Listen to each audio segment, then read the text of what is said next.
Oke, selamat datang di New Primagama Powered by Zenius.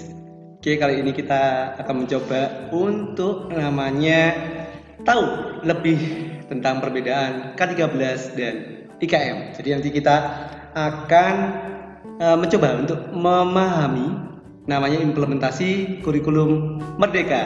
Tentunya dengan kami Mas Lugi dari channel kami yaitu GPS Jago Pelajaran Sekolah. Untuk mengetahui lebih jauhnya jangan lupa like and subscribe channel kami ya di GPS Jago Pelajaran Sekolah. Oke, kita mencoba untuk memahami latar belakang dari adanya IKM. Kenapa sih kok harus ada namanya IKM? Kenapa kok tidak tetap aja kurikulum 2013? Jadi perkembangannya seperti ini teman-teman semuanya.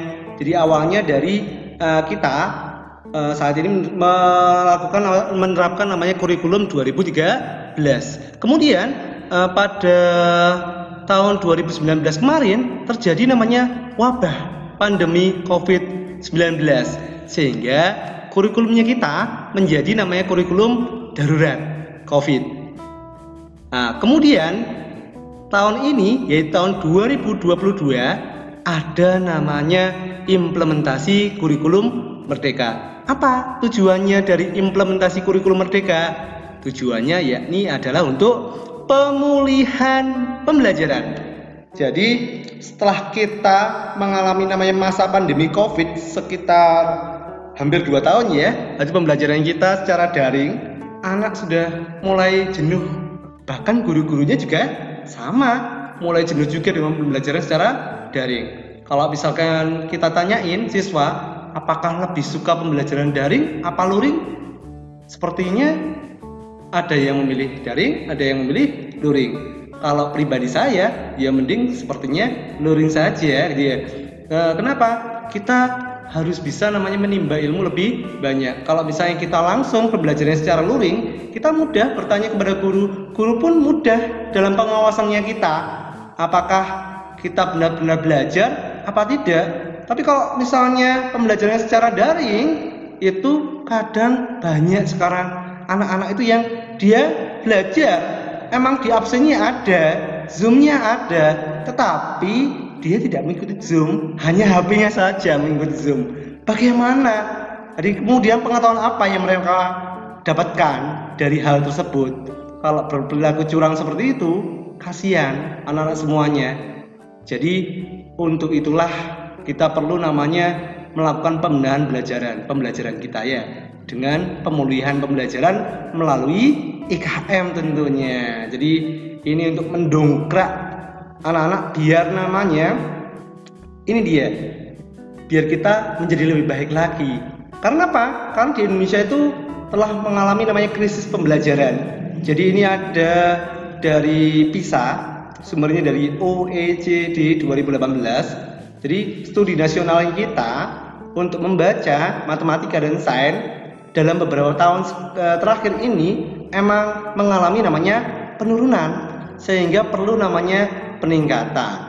Kalau misalnya hal ini dibiarkan terus-menerus, bagaimana? Ini aja tahun 2018, apalagi setelah pandemi COVID-19, pastinya nilainya kita membaca matematika dan sainsnya semakin turun. Seperti itu. Untuk itulah perlu namanya pemulihan pembelajaran. Sehingga hal tersebut bertujuan untuk namanya kalau bahasa kasarnya ini dulu pernah viral ya, Bupati Boyolali ya mengatakan kalau misalnya kita melakukan pembelajaran daring terus-menerus, bagaimana muridnya kita? Kalau anak-anak libur sekolahnya, bagaimana generasi penerus kita? Nanti mereka akan menjadi namanya generasi blank, katanya gitu, katanya Bupati Boyolali. Untuk itulah pemerintah bertujuan untuk memulihkan pembelajaran sehingga nanti bisa terbentuk dari generasi blank menjadi generasi emas. Ya seperti itu. Apalagi sekarang Indonesia itu tergabung dalam namanya G20. Apa itu G20? Yaitu forum internasional yang fokus pada koordinasi kebijakan di bidang ekonomi dan pembangunan. Bayangkan sudah namanya tarafnya internasional. Kalau misalnya kita tidak membenahi namanya mindsetnya kita, tidak meningkatkan pendidikannya anak-anak kita, kemudian dalam beberapa tahun berikutnya, apa yang akan terjadi di Indonesia?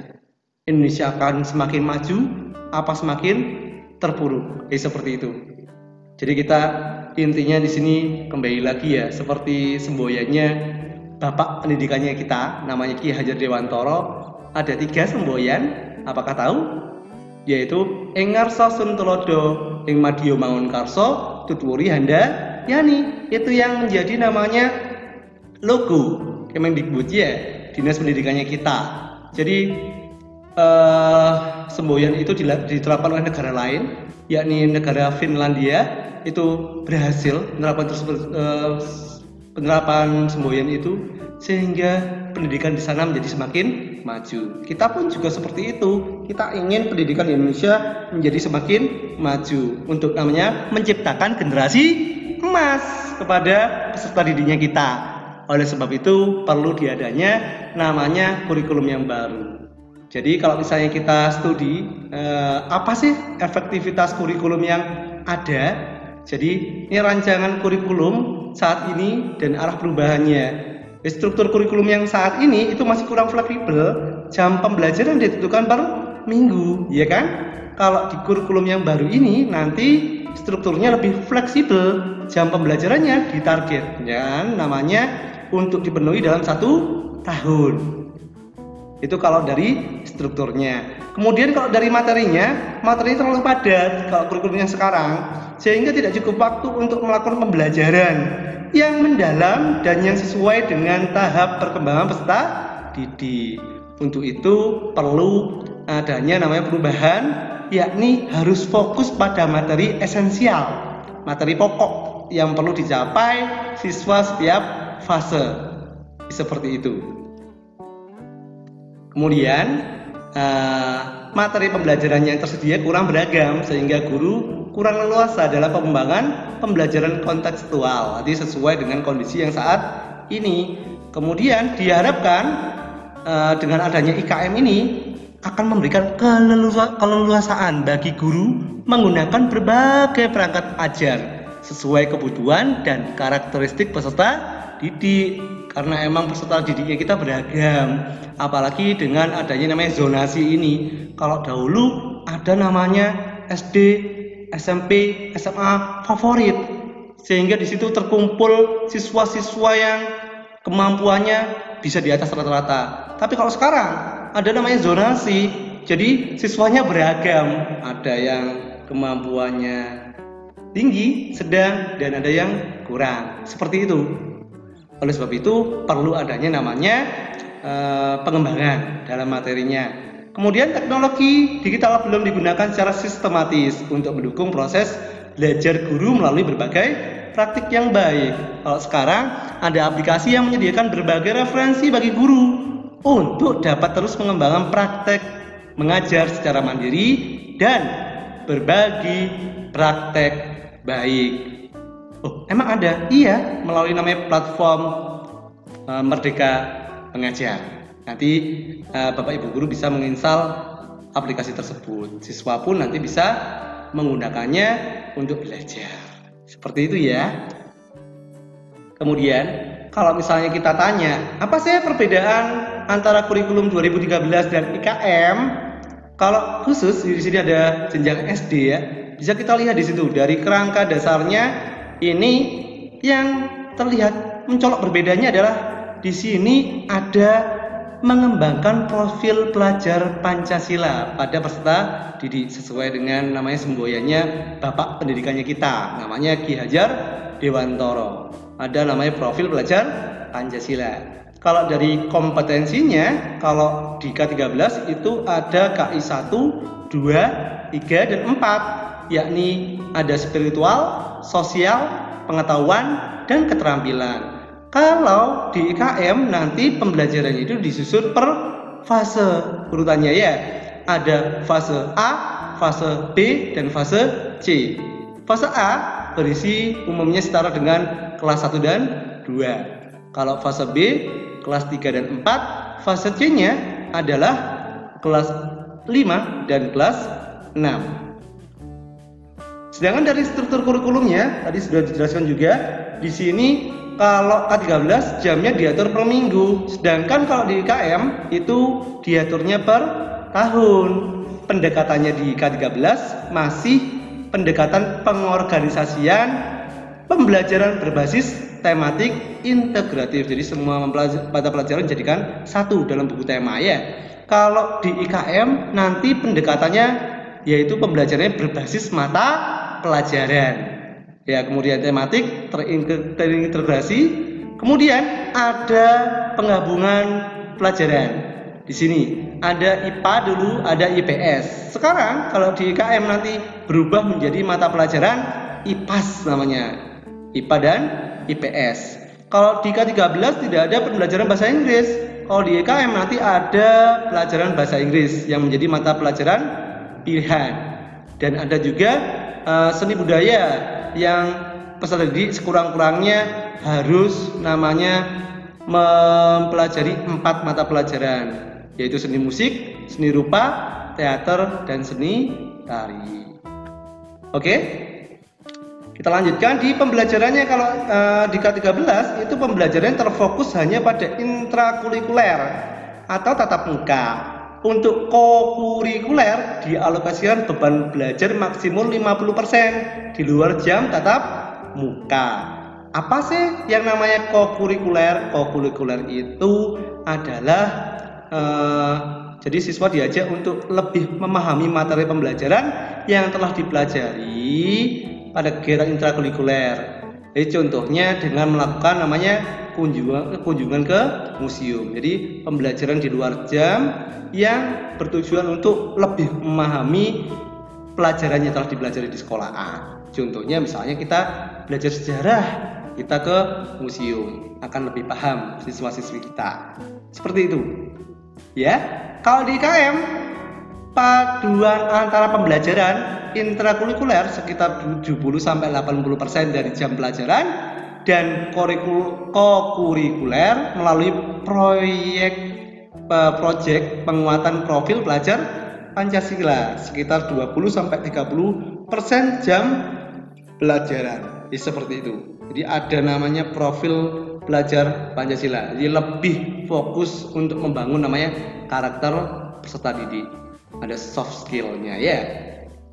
Penilaiannya kalau di K13 itu dibagi menjadi penilaian sikap, pengetahuan, serta keterampilan. Sedangkan di IKM itu nanti tidak memisahkan antara nilai sikap, pengetahuan, dan keterampilannya, serta ada namanya proyek penguatan profil pelajar Pancasila. Jadi tujuan karakter bangsa ini yang namanya kita itu orang yang santun, guyup rukun, harus lebih ditingkatkan juga. Selain anaknya memiliki pengetahuan yang luar biasa, juga memiliki namanya karakter yang baik. Selanjutnya yakni perangkat ajar yang disediakan pemerintah. Kalau yang di K13 jelas buku teks dan buku non teks. Kalau di sini nanti ada tambahan. Contohnya modul ajar, tujuan pembelajaran, proyek penguatan profil pelajar Pancasila, kurikulum operasional, satuan pendidikan. Sedangkan kalau perangkat kurikulumnya yang paling membedakan yakni di IKM itu ada panduan pengembangan proyek penguatan profil Pancasila serta modul layanan bimbingan konseling. Kemudian kalau untuk yang lainnya selain di jenjang SD tadi bisa kita lihat ada jenjang PAUD umur 5-6, SMP, SMA, SMK, pendidikan kesetaraan dan pendidikan khusus. Bisa dilihat di sumber-sumber ini. Silakan bisa dibuka dan dipelajari lebih jauh. Oke, kita lanjutkan. Aslinya teman-teman semuanya di satuan pendidikan IKM itu sudah dilakukan secara bertahap sesuai dengan kesiapan masing-masing, utamanya di sekolah penggerak. Jadi mulai tahun ajaran 2021-2022 sudah ada yang melaksanakan sekitar 2.500. Ya. Kemudian di tahun ajaran depan yaitu 2022 2013 ke 2023 itu tergantung dengan kesiapan masing-masing. Nanti yang mulai berubah yakni pada jenjang TKB, kemudian kelas 1, kelas 4, kelas 7, dan kelas 10. Jadi kalau untuk kelas-kelas yang lain masih menyesuaikan, yakni bisa menggunakan kurikulum yang sebelumnya. Tapi untuk kelas-kelas yang ini bisa sudah menggunakan namanya IKM. Sama seperti kurikulum yang sebelumnya, yakni dilakukan dengan bertahap, ya teman-teman semuanya. Dan untuk sekolah yang akan melakukan IKM, sekolah-sekolah itu diberikan angket dan survei yang digunakan untuk IDS, ya, penilaian diri sekolah di sini. Kalau setelah melakukan penilaian diri sekolah masing-masing, nanti sekolah akan dikelompokkan menjadi 3 berdasarkan dengan dia kemampuan mereka sekolah-sekolah itu untuk melakukan IKM-nya. Ada yang disebut sebagai mandiri belajar, berarti sekolahnya masih menggunakan kurikulum 2013. Akan tapi ya ada beberapa bagian dari kurikulum Merdeka yang dimasukkan dalam pembelajarannya. Kategori sekolah yang kedua yakni mandiri berubah, berarti sekolah teman-teman semuanya sudah menerapkan kurikulum Merdeka dengan menggunakan perangkat ajar yang sudah disediakan. Kalau sekolah yang kategori ketiga inilah sekolah yang luar biasa, yakni menerapkan kurikulum Merdeka dengan mengembangkan sendiri berbagai perangkat ajarnya. Wah, luar biasa sekali mungkin ini ya. Kalau teman-teman semuanya sudah masuk sekolah di kategori mandiri berbagi, jadi guru-gurunya sudah mengembangkan perangkat ajarnya, membuat modul sendiri, buku sendiri, seperti itu. Oke, kita lanjutkan lagi, yakni di karakteristik IKM. Jadi untuk lebih mengenal IKM lagi, kita harus tahu karakteristiknya, ciri khususnya, yakni pembelajaran tadi ya berbasis project untuk pengembangan soft skill dan karakter sesuai profil belajar Pancasila. Fokus pada materi esensial, kemudian fleksibilitas, jadi bagi guru untuk melakukan pembelajaran. Itu adalah karakteristik dari IKM. Sehingga IKM itu punya keunggulan, yakni mereka IKM itu kurikulumnya lebih sederhana dan mendalam, lebih merdeka, lebih relevan, dan tentunya interaktif. Ya. Oke, untuk mengenal lebih jauh tentang namanya kurikulum Merdeka, yuk kita tonton video berikut.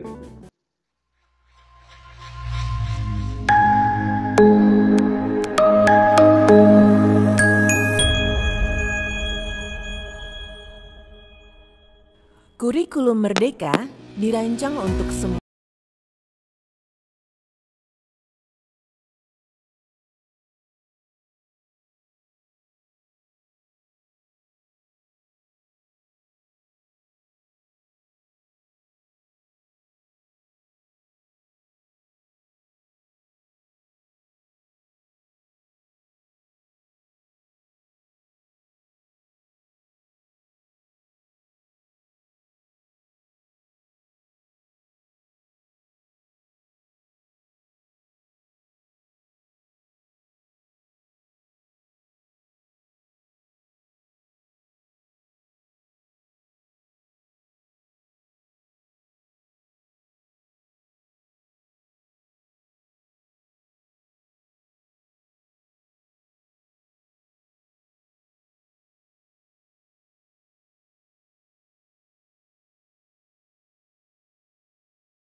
Perlu diingat, CP-CP di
Nah, setelah menonton video tentang namanya kurikulum Merdeka, tentunya teman-teman semuanya bisa menjadi lebih paham. Ya, yang diinginkan namanya Indonesia kedepannya seperti apa dan bentuk kurikulumnya seperti apa. Itu untuk namanya menunjang kesuksesan kita semuanya.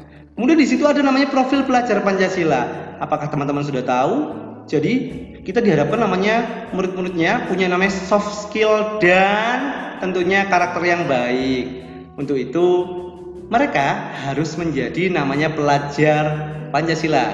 Yakni yang pertama mereka harus namanya beriman, bertakwa kepada Tuhan Yang Maha Esa dan berakhlak mulia. Tentu di Indonesia semuanya orang beriman. Ya, kenapa? Di Indonesia mengakui 6 agama dan di Indonesia insya Allah tidak ada yang ateis karena negara yang berketuhanan seperti itu.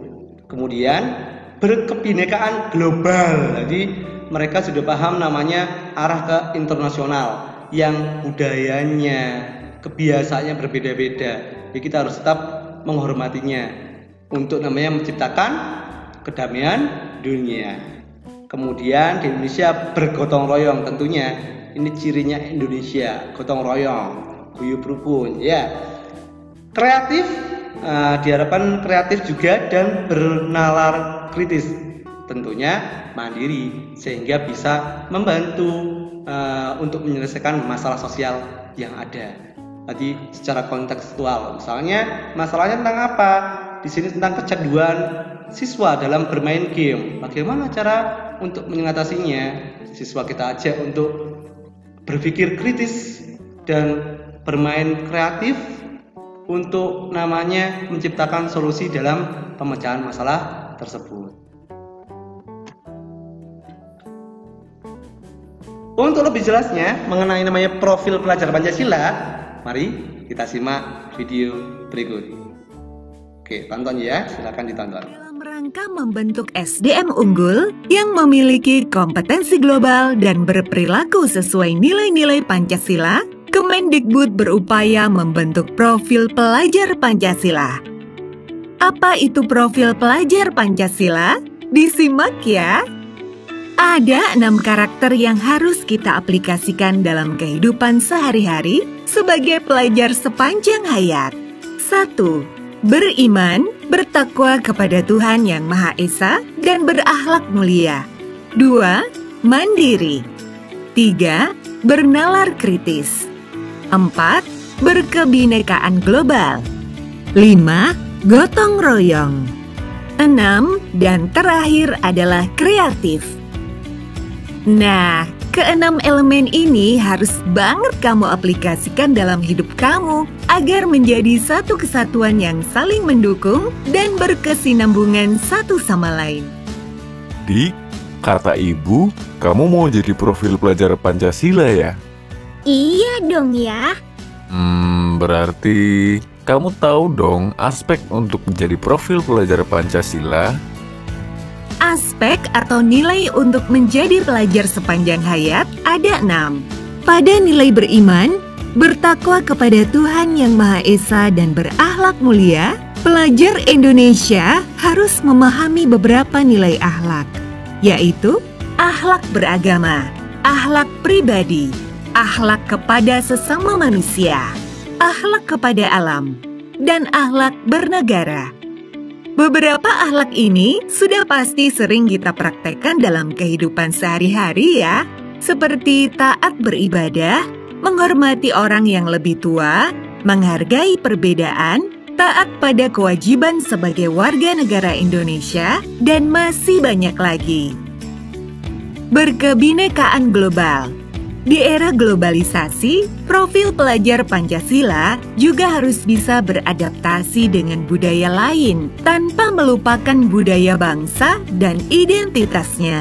Dalam hal ini, termasuk mengenal dan menghargai berbagai budaya, mampu berkomunikasi dan mengenal keunikan masing-masing budaya, dan mampu memanfaatkan pengalaman berkebinekaan agar menghargai dan menghormati budaya lain.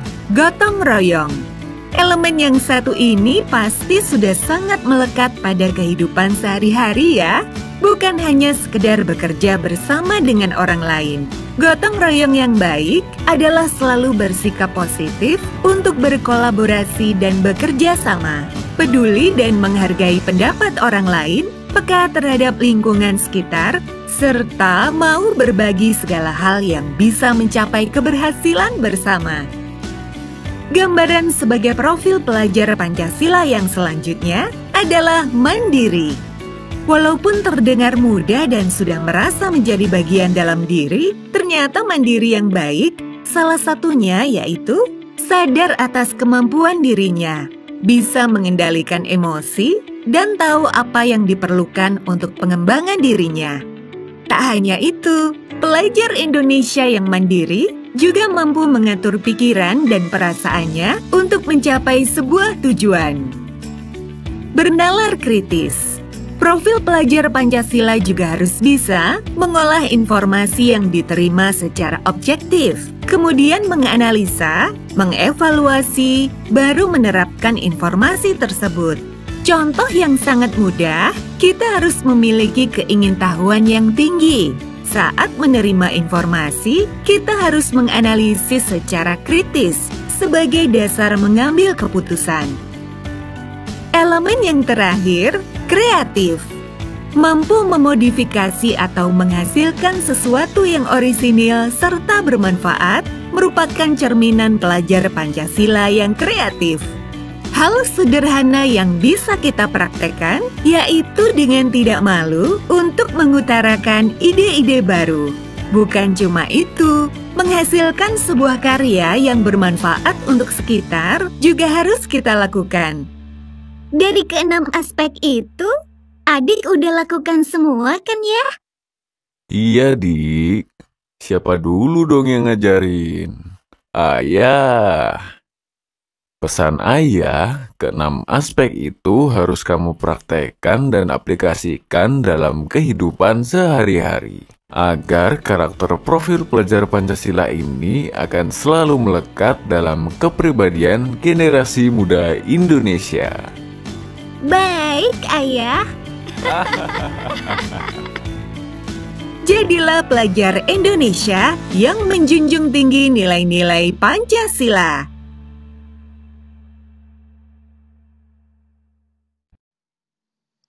Keren bukan video barusan kan? Oke, sekarang kita lanjutkan. Nah, setelah melakukan namanya profil pelajar Pancasila, kita ke bahan ajar. Jadi bahan ajarnya untuk kurikulum Merdeka itu sangat banyak ya, karena ada berbasisnya mata pelajaran juga. Kalau di SD itu IPA dan IPS kita gabung menjadi IPAS. Loh, seperti apa bahan ajarnya? Seperti itu. Kemudian isinya kan katanya tadi materi esensial. Seperti apa sih materi esensial? Kita contohkan ini di matematika kelas 4. Ya, kalau kurikulum 2013 di buku Senang Belajar Matematika itu materi pokoknya ada pecahan, aproksimasi, ya pembulatan dan penaksiran, FBKPK, bangun datar, statistika, pengukuran sudut.